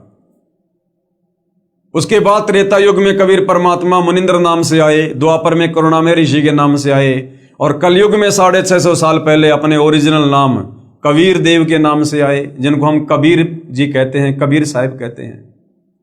तो चारों युगों में किसी ने भी विशेष तौर पर कबीर परमेश्वर की बातों पर गौर नहीं किया और आत्म कल्याण से वंचित रहे और उनके जाने के बाद आज उनकी महिमा कर रहे हैं। त्रेता युग में रामचंद्र जी आए, जैसा भी ज्ञान ध्यान समाधान लेकर आए थे, लोगों ने वो भी फायदा नहीं उठाया, उनके साथ में लड़ाई झगड़ा करने में लगे रहे, उनकी निंदा चुगली करने में लगे हुए। द्वापर में श्री कृष्ण जी आए, जैसा ज्ञान ध्यान समाधान लेकर आए थे, लोग उसका भी फायदा नहीं उठा पाए, उनके साथ लड़ाई झगड़े में लगे रहे, मार पिटाई में लगे रहे। कभी कंस आ रहा है, कभी पूतना, कभी केसी, कभी चानौर, कभी काल्यावन, कभी शिशुपाल, ठंडा पानी नहीं पीने दिया। अंत में मृत्यु भी उनकी पैर में जहरीला तीर लगने से हुई। श्री रामचंद्र जी ने अंत में सरयू नदी में छलांग मार के आत्महत्या की, जिसको लोग जल समाधि कहते हैं। और आज उनके चले जाने के बाद दुगने जोश से उनके मंदिर बना बना के, धाम बना बना के, तीर्थ बना बना के आज हम उनकी पूजा शुरू कर रहे हैं। भैया अब क्या मिलेगा? अब क्या मिलेगा? अरे भैया, पत्थर की गाय या भैंस कभी दूध दे सकती है क्या? डॉक्टर जब तक जिंदा है, जीवित है, तब तक उसके पास जाओ, अपनी समस्या लेकर जाओ, तुम्हारी नब्ज देखेगा, तुम्हें रोग की दवा देगा, तुम स्वस्थ होगे। अब डॉक्टर के मरने के बाद उसकी पत्थर की मूर्ति बनाओ, चाहे उसका मंदिर बनाओ, और जाकर कितना रोध हो, वो पत्थर की मूर्ति कोई राहत, कोई लाभ नहीं दे सकती है। तो हमें समझाया जा रहा है कि जो गलतियां हम युगों युगों से करते आ रहे हैं, कम से कम इस समय तो उस गलती को ना दोहराओ, इतिहास से शिक्षा लो और वर्तमान में महापुरुष को पहचानो, उनके साथ वाद विवाद मत करो, लड़ाई झगड़ा मत करो, व्यर्थ की दुनिया की बातों में आकर निंदा चुगली मत करो, पाप के भागी मत बनो। पहले से ही हम घोर पापों से लदे हुए हैं, क्योंकि ये कलयुग है। हमारे पुण्य 3 युगों में समाप्त हो चुके हैं। अब हर किसी की गाड़ी में केवल पाप कर्म लदे हुए हैं। ऊपर से संतों का अनादर करके, निंदा करके और ज्यादा पाप कर्मों की हम गठरी बांध रहे हैं। तो ऐसा करने से महादुखी हो जाएंगे। इसलिए समझाया जा रहा है कि जो गलतियां आज से पहले हुई हैं अब वो गलतियां ना दोहराओ और सतगुरु रामपाल जी के सत्संग निष्पक्ष भाव से धैर्य के साथ सुनो। समझ में आते हैं तो अपना लो, नहीं समझ में आते हैं तो छोड़ दो, व्यर्थ में निंदा चुगली क्यों। तो हमारे भले के लिए हमें यहां पर समझाया जा रहा है। उस समय के शासन व्यवस्था व जनता ने उनकी दिव्य बातों व आदर्शों पर ध्यान नहीं दिया और उनके अंतर ध्यान होने पर दुगने उत्साह से उनकी पूजा शुरू कर पूजने लग गए। ये भी एक विडंबना कि हम जीवंत और समय रहते उनकी नहीं मानते, अपितु उनका विरोध व अपमान ही करते रहे। कुछ स्वार्थी तत्व जनता को भ्रमित करके परम संत को बदनाम करके बाधक बनते हैं। भाई तत्वदर्शी संत क्या करेगा कि वो बिजनेस तो करता नहीं है, लोगों को कोई काम धंधा करने की ऐसी कोई टेक्निक तो बताता नहीं है। परम संत यहाँ पर आध्यात्मिक ज्ञान देते हैं जो हमारे धर्मशास्त्रों में होता है, लेकिन हमारे तत्व ज्ञानहीन नादान धर्म गुरु तत्व ज्ञान के अभाव में हमें भक्ति और भगवान के विषय में नहीं बता पाते हैं और एक प्रकार से वो धर्म को धार्मिक धंधे के रूप में सेट कर चुके होते हैं। और जब तत्वदर्शी संत यहां पर आते हैं, वे हमें उन्हीं धर्मशास्त्रों को खोल खोल के दिखाते हैं कि भाई देखो भक्ति और भगवान के विषय में क्या लिखा हुआ है और हमारे से हमारे नादान धर्म गुरु क्या पूजा करवा रहे हैं। तो बताओ हमें लाभ कैसे मिलेगा, हमारा मोक्ष कैसे होगा, हमारे दुखों का निवारण कैसे होगा। और जब जनता उस तत्वदर्शी संत की बातों पर ध्यान देती है और उसके बताए अनुसार सत साधना करती है तो वो अद्वितीय लाभ प्राप्त करने लग जाती है, जिसके चलते उन नकली संतों को चिंता होने लग जाती है कि यदि सारे लोग उस तरफ चले गए तो फिर हमारा धंधा कैसे चलेगा, हमारे बच्चे कैसे पढ़ेंगे। जब पाखंडी खत्म हो जाएगा फिर पाखंडियों का क्या सहारा। जिस कारण से वो ज्ञानहीन धर्म गुरु उस तत्वदर्शी संत के खिलाफ जनता को गुमराह करके भड़का देते हैं और उस महापुरुष का विरोध करवा देते हैं, जनता को भी पाप का भागी बना देते हैं और फिर स्वयं भी अंत में नरक के भागी बनते हैं। तो हमें इतिहास पहले बताया जा रहा है ताकि वर्तमान में हम वो गलतियां करने से बचें, अपितु उनका विरोध व अपमान ही करते रहे। कुछ स्वार्थी तत्व जनता को भ्रमित करके परम संत को बदनाम करके बाधक बनते हैं। यह उक्ति हर युग में चरितार्थ होती आई है और आज भी हो रही है। यानी सन 2006 में करोथा कांड हुआ, सतगुरु रामपाल जी ने क्या किया, वही किया जो चारों युगों में आकर वो करते हैं। समाज में पहले से जो शास्त्र विरुद्ध ज्ञान का प्रचार प्रसार अज्ञानी काल प्रेरित धर्म गुरुओं के द्वारा जबरदस्त तरीके से कर दिया गया होता है, हर जगह पाखंड पूजा होती है। सतगुरु रामपाल जी ने उस पाखंड पूजा का विरोध किया, अपने सत्य ज्ञान आधार से सत्संग कर करके शास्त्र प्रमाणित ज्ञान दे दे के सर्व धर्म शास्त्रों से उन अज्ञानी धर्म गुरुओं की पोल खोल खोल के कि भाई देखो ये जो धर्म गुरु हैं मकसद इनका भी कुछ गलत नहीं, ये भी निकले तो जनता के उपकार के लिए थे, लेकिन इन लोगों के पास में शास्त्र अनुकूल साधना नहीं है। ये लोग सृष्टि रचना से अपरिचित हैं, इनको कोई तत्वदर्शी संत नहीं मिला, जिस कारण से ये खुद भी गुमराह हैं और समाज को भी उल्टा मार्गदर्शन दे रहे हैं, विशेषकर अध्यात्म में शास्त्रों के विरुद्ध। तो वो जो नादान धर्मगुरु होते हैं वो भड़क जाते हैं कि अगर सारी जनता सतगुरु रामपाल जी के अनुसार चल पड़ी तो फिर हमारे पास में कौन आएगा, और हमारे पास में कोई नहीं आएगा तो फिर हमारा कारोबार कैसे चलेगा, हमारा परिवार कैसे पलेगा। फिर जिस कारण से वो स्वार्थी धर्मगुरु जनता को भ्रमित कर देते हैं और जो है उस महापुरुष का विरोध करवा देते हैं। तो भाई और बहनों, सन 2006 में जो करोथा कांड हुआ उसका एक मुख्य कारण ये भी था कि महर्षि दयानंद जी जो आम जनता में महर्षि की उपाधि प्राप्त थे, जबकि उनको वेद ज्ञान बिल्कुल भी नहीं, केवल उनको संस्कृत भाषा का ज्ञान था, उनको तत्व ज्ञान नहीं था, जिस कारण से वो वेदों का निष्कर्ष निकालकर समाज को नहीं दे पाए, नहीं बताए। वो ये नहीं बता पाए कि वास्तव में भगवान कौन है, परमात्मा कौन है, किसकी भक्ति करनी चाहिए, कौन से वो मंत्र हैं जो हमारे शास्त्रों में हैं जिनका हमें जाप करना चाहिए। और वेदों के विरुद्ध व्याख्या समाज को देकर वो चले गए। पूरा समाज उनको महर्षि मानकर उन पर आधारित हो गया।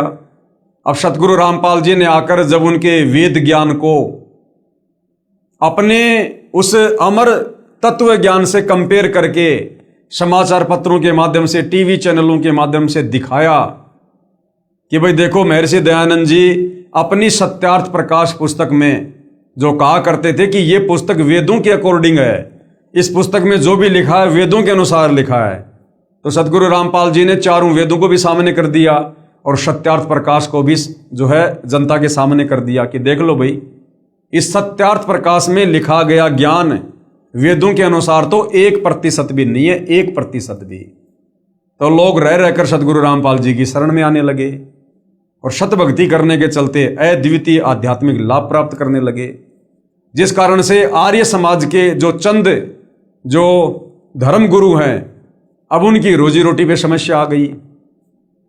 उन्होंने जनता को सतगुरु रामपाल जी के विपरीत भड़काना शुरू कर दिया, जिस कारण से करोथा कांड हुआ। उसके बाद सन 2014 में बरवाला कांड हो गया। उसकी भी राम कहानी कुछ ऐसी मिलती जुलती है। आप मेरे बाकी वीडियो देख सकते हैं, आपको भली भांति समझ में आ जाएगा। तो कहने का मतलब है, जब कोई महापुरुष धरती पर आता है उस समय हमें उनके विचारों से पहले भली भांति परिचित होना चाहिए। चलो, आज से पहले तो हमारे पूर्वज अनपढ़ थे, अशिक्षित थे, इन धर्म गुरुओं के सामने बेचारों की बोलने की हिम्मत नहीं होती थी। अरे अब तो सतगुरु रामपाल जी ने सबकी धोती सी धो दी, इनको मुंह छुपाने के लिए जगह नहीं है। ऊपर से हमारे को अक्षर ज्ञान युक्त कर दिया, सभी धर्मशास्त्रों को सार्वजनिक करवा दिया। पहले धर्मशास्त्र हर जगह नहीं मिला करते थे, अब तो आपको हर मार्केट में, हर गली में, हर दुकान में मिल जाएंगे। ऊपर से सतगुरु रामपाल जी ने विज्ञान के द्वारा इन संस्कृत भाषा में लिखे धर्मशास्त्रों को हर भाषा में ट्रांसलेट करवा दिया, अनुवाद करवा दिया। उससे भी बढ़कर उन्होंने जो ये विज्ञान दी है, आप अपनी जेब से मोबाइल निकालिए, गूगल पे जाइए, आपको वेद के किस श्लोक का या गीता के किस अध्याय का आपको अनुवाद समझना है, आप लिखिएगा गूगल पे जाके, 2 मिनट में उसका जिस भाषा में आप चाहेंगे उसी भाषा में उसका जो अनुवाद है आपके सामने होगा। तो इतना सरल कर दिया, इतना आसान कर दिया अध्यात्म को समझना। तो अब तो कम से कम किसी के बहकावे में मत आइए, अब तो कम से कम अपनी बुद्धि विवेक का इस्तेमाल कीजिए। पहले किसी महापुरुष के विचारों से भली भांति परिचित होइए। जब तक आप किसी के सत्संग नहीं सुनेंगे, किसी के विचार नहीं सुनेंगे, आप कैसे निर्णय कर सकते हैं कि कौन सही है और कौन गलत है? तो उसके बाद ही फिर आगे कोई कदम इंसान को उठाना चाहिए, अन्यथा हम पाप के भागी बनते हैं। तो ये गलती कम से कम वर्तमान की जो पीढ़ी है उसने नहीं करनी चाहिए। जो महापुरुष हजारों कष्टों को सहन कर अपनी तपस्या व सत्य पर अडिग रहता है, उसकी बात असत्य नहीं हो सकती। सत्य पर अडिग रहते हुए ईसा मसीह ने अपने शरीर में कीलों की भयंकर पीड़ा झेली। शुक्रात ने जहर का प्याला पिया। श्री राम तथा श्री कृष्ण जी को भी यातनाओं का शिकार होना पड़ा। और ईसा मसीह ने फिर जाते जाते क्या कुछ कहा। ईसा मसीह ने कहा था कि पृथ्वी और आकाश टल सकते हैं, सूर्य का अटल सिद्धांत है, उदय अस्त वो भी निरस्त हो सकता है, लेकिन मेरी बातें कभी झूठी नहीं हो सकती। मेरी बातें कभी झूठी नहीं हो सकती। तो कौन कौन सी वो बातें हैं जो आने वाले युग परिवर्तन के समय में घटित होंगी, उसके ऊपर भी दास ने एक 4 घंटे का वीडियो बाइबल से बना रखा है। आप जी सोशल मीडिया पर जाकर देख सकते हैं। सजनों, यदि आज के करोड़ों मानव उस परम तत्व के ज्ञाता संत को ढूंढकर स्वीकार कर उसके बताए पथा अनुसार अपनी जीवन शैली को सुधार लेंगे, तो पूरे विश्व में सद्भावना, आपसी भाईचारा, दया तथा सद्भक्ति का वातावरण हो जाएगा। अब भाइयों और बहनों, आप लोगों ने तो उस परम तत्व के ज्ञाता संत को ढूंढने की आवश्यकता भी नहीं है, उनकी खोज हो चुकी है। और वैसे उनको कोई खोज नहीं सकता। परमात्मा को कौन खोज लेगा? किसकी औकात है? वो तो स्वयं आकर यहां अपनी जानकारी देते हैं, स्वयं ही अपनी पहचान करवाते हैं। वो स्वयं ही आकर हमें अपना हाथ पकड़ाते हैं। उस परमेश्वर को कोई ढूंढ नहीं सकता, कोई खोज नहीं सकता। ये सतयुग त्रेता द्वापर से हमारे साधु संत महात्मा ऋषि, जिनकी लाखों और हजारों वर्षों की उम्र हुआ करती थी, जंगलों में जा जाके शरीर को गड़ा गड़ा के नष्ट हो गए। उनको तो 21 ब्रह्मांड के नकली भगवान काल की छाया के दर्शन भी नहीं हुए। वो तो आज तक काल के दर्शन भी नहीं कर पाए। उस परमेश्वर को ढूंढना खोजना ये इंसान की कल्पनाओं से भी बाहर की बात है। ये तो वर्तमान समय में इस पृथ्वी के मानव समाज का परम सौभाग्य है, जो परमात्मा स्वयं सतलोक से चलकर धरती पर प्रकट हैं और रह रहकर आप और हमारे तक अपनी जानकारी पहुंचा रहे हैं। हमें सहज में ये सत भक्ति मार्ग देकर हमारी आत्मा का कल्याण करना चाह रहे हैं। और अगर इस सु अवसर को भी हम नादानों ने ठुकरा दिया तो फिर अनंत युगों के लिए लक 84 योनि में गधे कुत्ते बनकर असहनीय पीड़ा भोगेंगे। तो समझदार व्यक्ति कभी भी ऐसी आपत्ति मोल नहीं लेगा और परम संत के वचनों को सुनेगा, समझेगा और उनकी शरण में आकर अपनी आत्मा का कल्याण करवाएगा। वर्तमान का मानव बुद्धिजीवी है। क्यों है? क्योंकि वर्तमान का समय विशेष है। ये कलयुग की बिचली पीढ़ी है, मोक्ष का प्राइम टाइम है, जो परमात्मा कबीर साहिब जी ने पहले से निर्धारित किया हुआ था। और इस समय ही परमात्मा ने इस जीव को इतनी सुविधा देनी थी। जैसे ये विज्ञान है, टेक्नोलॉजी है, तरह तरह के ये वैज्ञानिक जो ये उपकरण है, TV, radio, internet, satellite, aeroplane, helicopter और भी बहुत सारी सुख सुविधा, एसी, पंखे, ये कूलर वगैरह, मोटरसाइकिल वगैरह। भाई और बहनों, आज से पहले क्यों नहीं थी ये? पूरा सतयुग बीत गया, त्रेता युग बीत गया, द्वापर युग बीत गया, कलयुग 5000 साल बीत गया। लोग पशुओं को खिलाने के लिए जो चारा काटा जाता है, उस चारे को काटने वाली हाथ वाली मशीन भी नहीं बना पाए थे। इतनी भी बुद्धि नहीं थी। और अब परमपिता परमेश्वर जी ने जब ठीक का समय आया तो अपने रिमोट से इंसान को बुद्धि दे दी और परमेश्वर ने विज्ञान का आविष्कार करवा दिया, तरह तरह के वैज्ञानिक उपकरण बनवा दिए। अरे भाई, जिस मटेरियल से ये वैज्ञानिक उपकरण बनाए गए हैं, ये मटेरियल तो सतयुग में भी था, त्रेता युग में भी था, द्वापर में भी था। अरे जमीन को खोद खोद के ये कच्चा मटेरियल निकाल के मशीनों में उसको ढाल के उसके बाद ही तो लोहा है, प्लास्टिक है, एल्यूमिनियम है, ये आपका तांबा है, तरह तरह की धातुएं हैं जिनसे ये चीजें बनाई गई हैं। तो ये सारी चीजें तो धरती में सतयुग में भी थी, त्रेता में भी थी, द्वापर में भी थी। लेकिन भाई और बहनों, परमेश्वर ने वर्तमान का जो समय है इसी को भक्ति के लिए सेलेक्ट किया हुआ था। और ये सारी सुविधा गुरुदेव भगवान ने वर्तमान में ही हमको देनी थी, इस भक्ति में सहयोग के लिए, ताकि हमारा समय व्यर्थ ना हो और हम ज्यादा समय भक्ति को दें, परमात्मा के सुमरण को दें। लेकिन काल ने इस विज्ञान का दुरुपयोग किया, आप और हमें केवल माया की दौड़ में लगा दिया, भौतिकतावाद में उलझा के रख दिया। लेकिन अब वो समय आ गया है। अब कबीर परमेश्वर सतगुरु रामपाल जी के आशीर्वाद से, उनके सत ज्ञान से परिचित होकर अब दुनिया परमेश्वर के द्वारा प्रदान की गई इन तमाम भौतिक वस्तुओं का इस भक्ति मार्ग में सदुपयोग करेगी। तो अब वो समय आया है भाई और बहनों। वर्तमान का मानव बुद्धिजीवी है, इसलिए उस संत के विचारों को अवश्य स्वीकार करेगा तथा धन्य होगा। वह संत है जगत गुरु तत्वदर्शी सतगुरु रामपाल जी महाराज। और कृपया पढ़िए सतगुरु रामपाल जी महाराज की संक्षिप्त जीवनी, जो सर्व भविष्यवाणियों पर खरी उतर रही है। तो भाई और बहनों, आज आप और हमें कबीर परमेश्वर सतगुरु रामपाल जी ने मनुष्य जन्म देकर जो विशेष बुद्धि प्रदान की है, हमने उसका विशेष फायदा इस अध्यात्म को समझकर उठाना चाहिए। भाई, जैसे त्रेता युग में रामचंद्र जी आए, क्या आप और हम वर्तमान के इंसानों से रामचंद्र जी में ज्यादा बुद्धि नहीं होगी? अरे त्रेता युग का समय कितना अच्छा माहौल होगा, धरती पर जंगल होंगे, बढ़िया शुद्ध वातावरण होगा, बढ़िया ऑक्सीजन होगी। ये वर्तमान की तरह गाड़ी घोड़ों की, एसी की, इस प्रकार के भौतिक संसाधनों की ये भागा दौड़ नहीं थी। लोग बड़े सदाचारी थे, नेक नीति ईमानदारी से जीवन यापन करते थे, भगवान से डरते थे, वेदों के अनुसार भक्ति करते थे, धर्म कर्म को लोग जानते थे।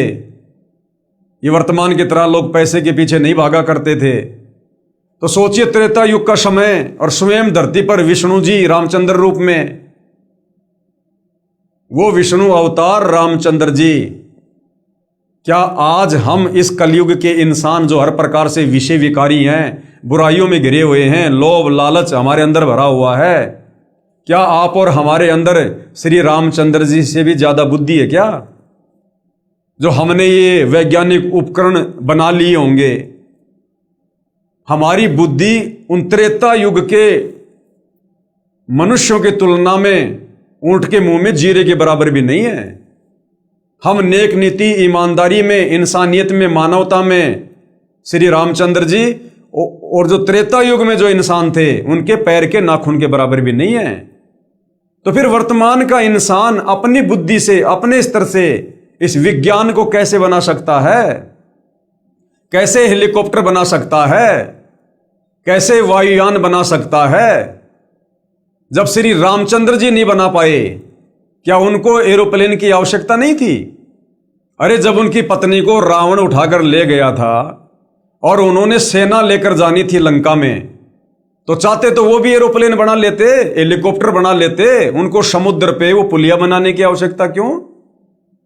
क्या उनको जरूरत नहीं थी क्या एरोप्लेन की?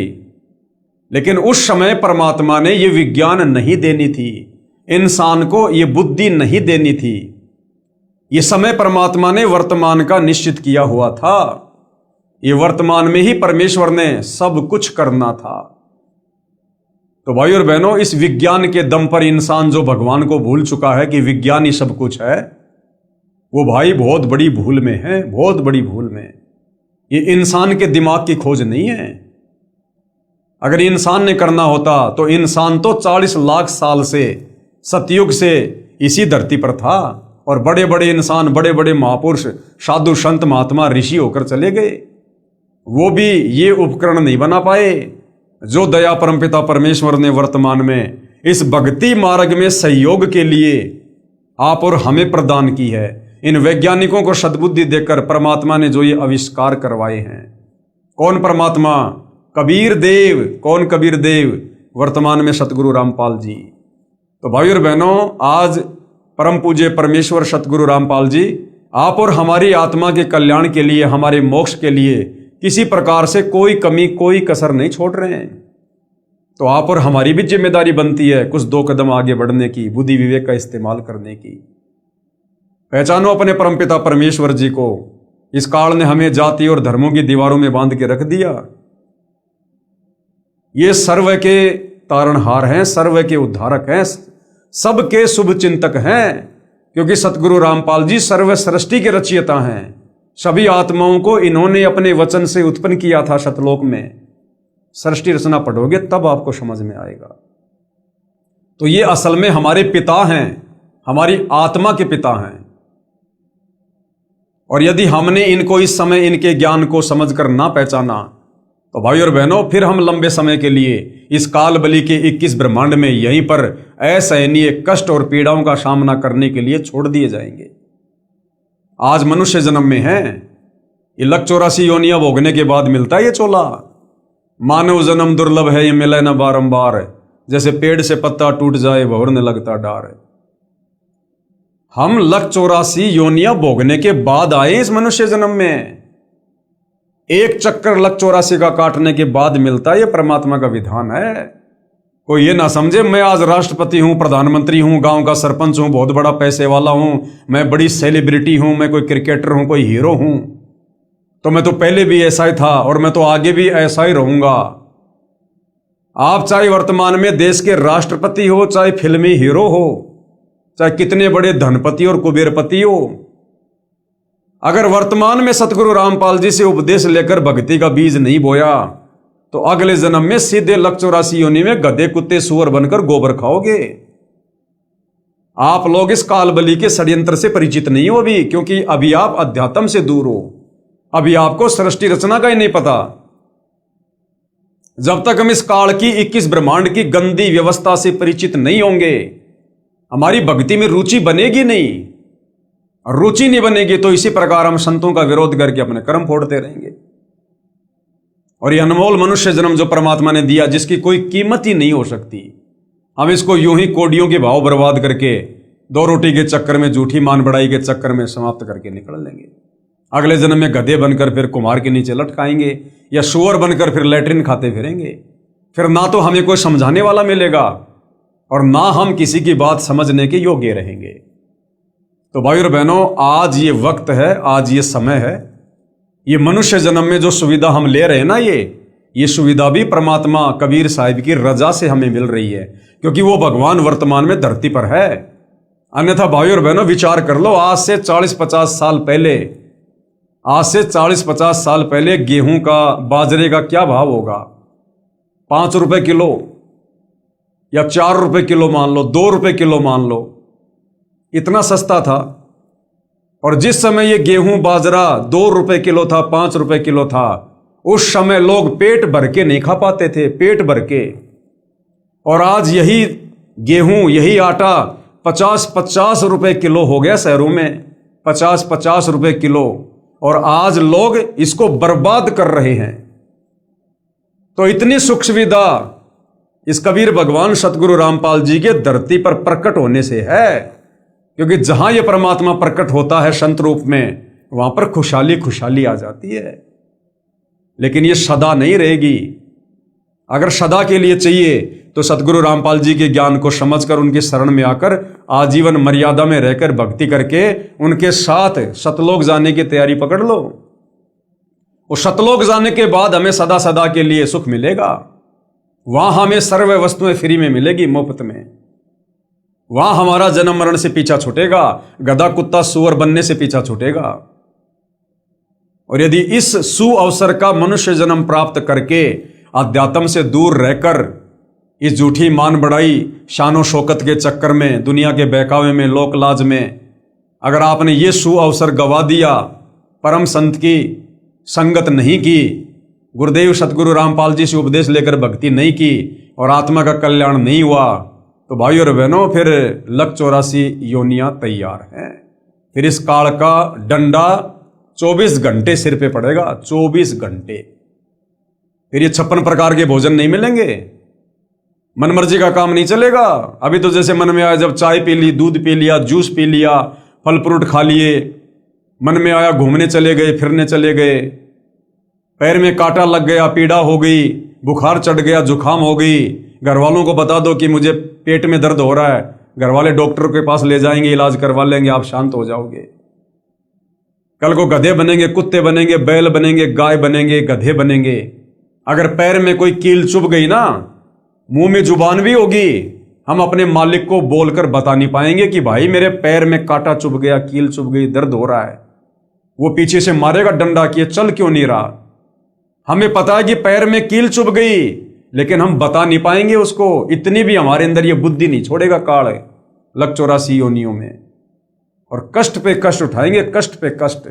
तो भाई और बहनों, जो विशेष सुविधा आज गुरुदेव भगवान ने आप और हमें मनुष्य योनि में दी है, वो बकवाद के लिए नहीं दी, भक्ति के लिए दी है, भक्ति के लिए।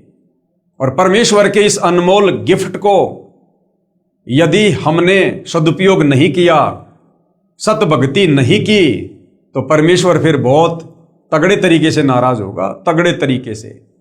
और भगवान की नाराजगी का सामना तो ये ब्रह्मा विष्णु महेश भी नहीं कर पाते, बड़े बड़े साधु संत महात्मा ऋषि भी नहीं कर पाते।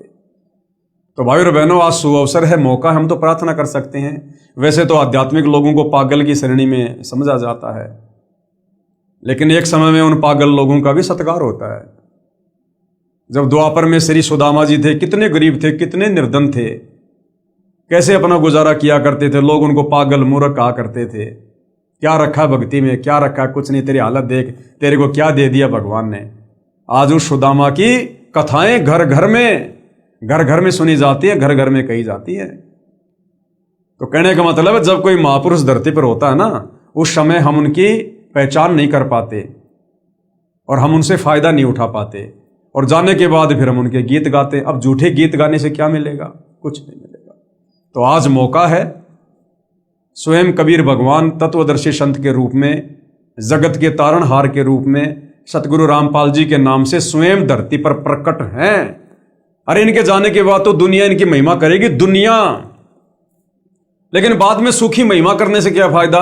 फायदा तो इनके शरीर में रहते रहते उठाओ, रहते रहते। बाद में तो केवल सूखी महिमा रह जाएगी, हम मोक्ष से वंचित रह जाएंगे। और मोक्ष के लिए मिला है। तो भाई और बहनों, विचार आप और हमने ही करना पड़ेगा। तो बहुत सारे भविष्य वक्ता हैं जिन्होंने आप और हमारे विश्वास के लिए सतगुरु रामपाल जी को लेकर, वर्तमान समय को लेकर काफी भविष्यवाणियां की हैं। तो आप और हमें विश्वास होना चाहिए और भक्ति मार्ग पर और ज्यादा दृढ़ता आनी चाहिए। जो अभी नए नए हैं उनको भक्ति मार्ग से जुड़ना चाहिए, और जो सतगुरु रामपाल जी से उपदेश लेकर भक्ति मार्ग पर लग चुके हैं उनको दृढ़ हो जाना चाहिए।